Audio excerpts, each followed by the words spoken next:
Hi guys, I have another finished puzzle here, and this is my very first white mountain puzzle review. And I got this from a friend, and it is only 550 pieces. And I would say I'm not very impressed with the quality of the pieces. Well, this is just my very first. Maybe if I open my other 1000 piece, the quality would be different, because I have noticed that some Seiko 1000 pieces, sometimes they are not really good. They are of inferior quality. But when I got my 300, or no, it was like 500 pieces, they were thick and they would interlock pretty well. So I think that just depends on I don't know, the design, or I'm not really familiar with this product. I know this is one of the most known puzzle brands, and they do have quite a lot of very memorable themes, and they are very well known for their Cheerios and Cheerios puzzle. So I have yet to get that. They are priced at 1,000. White Mountain piece is priced at $17.99. They're pretty much the same price. I went to both Barnes and Noble, and I compared it to that of Hobby Lobby, and those are the only two stores where I have found this. I've been back and forth to Target, to different stores, and I could not find any White Mountain. They do have Ibu though. That's one thing, one brand that I have yet to check out, but then I don't like their designs. I mean, maybe the designs that they have out there are just not for me. So we'll see about that. But anyway, this is a White Mountain, and this is only 550 pieces, and I started this yesterday, and oh boy, I thought it was going to be easy because it's only 550. I was wrong. It's just all over the place, you know. It's difficult. It's really difficult, because the only prominent figure here is the purple here in travel. So I had quite a struggle here, but I still finished it in 2 days. Well, I started last night sorting it out, and then I finished it today. Of course, not all day. It was just, I would say, spent probably 3 or 4 hours on this one, and very embarrassed to admit that, because I was just not, you know, really, really very motivated to do it. And I wanted to like quit because I was just so disappointed with the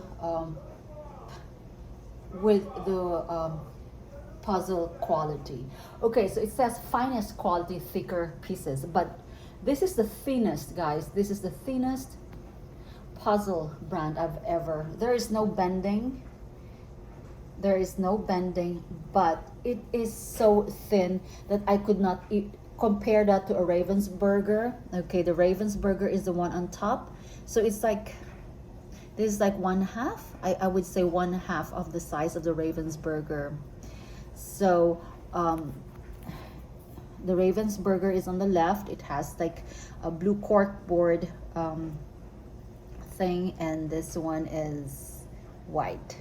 I mean, gray. Okay, so as I was saying, you can't even move 2 pieces together. They just separate, guys. I mean, these two are probably okay because of the edges, but I tried to move them and they just also fell apart. But they do interlock well, and one good thing about this is that they are usually bigger than the regular size. Okay, so this is, see, I just took one out and everything is just, so this is the White Mountain, and this is the Ravensburger. There you go. So you can just see they're slightly bigger, and they have, I would say, standard sizes. Not, I didn't see any odd shapes or out of this world shapes on these puzzles. Are pretty standard, and I would say they did have a puzzle dust, although this is already a second-hand thing from my friend. It had some puzzle dust, and I would say I wasn't very impressed, and maybe it's just this piece, because I tried to transfer one or two, and they just won't. They just, break. And it's really frustrating also. I'm not sure, because I've heard good reviews about White Mountain. They're one of the very prominent puzzle brands, but maybe it's just this puzzle per se.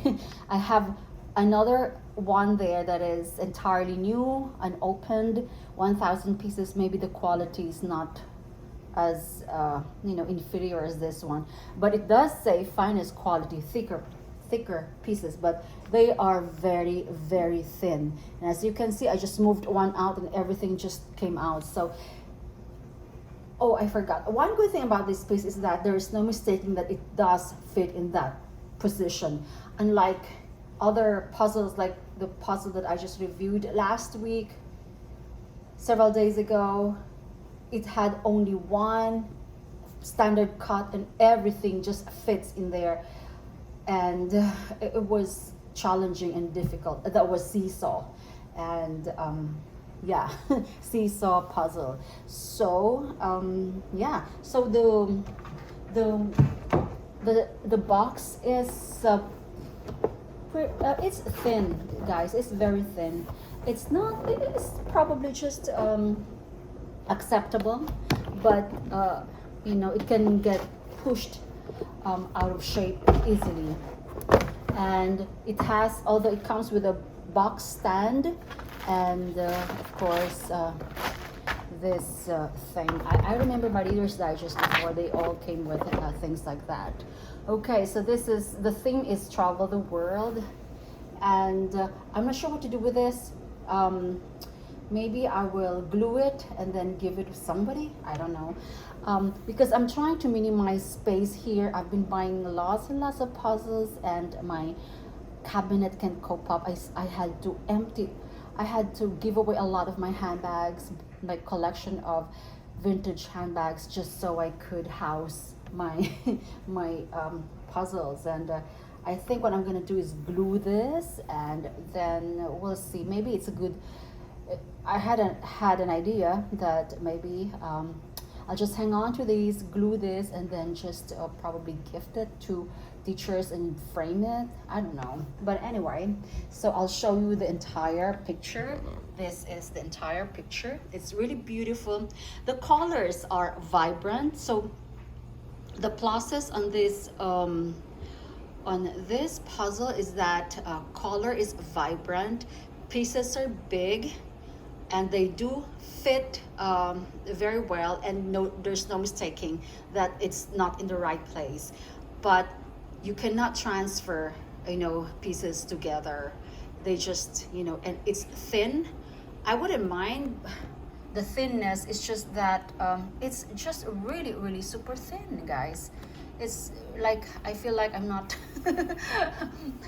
so there you go. And yeah, so these highlights travel the world and things like that. I am not going to solve this puzzle anymore. So I think what I'm gonna do is the puzzles, because I only solve puzzles one time, I will not repeat, because why you repeat? There's so many so many themes out there, puzzles out there, right? So I will never repeat. So I have this option of maybe gluing it, like what I did with my gradient puzzle. I glued it because I love it. This is from Clementoni, and yeah, so there you go.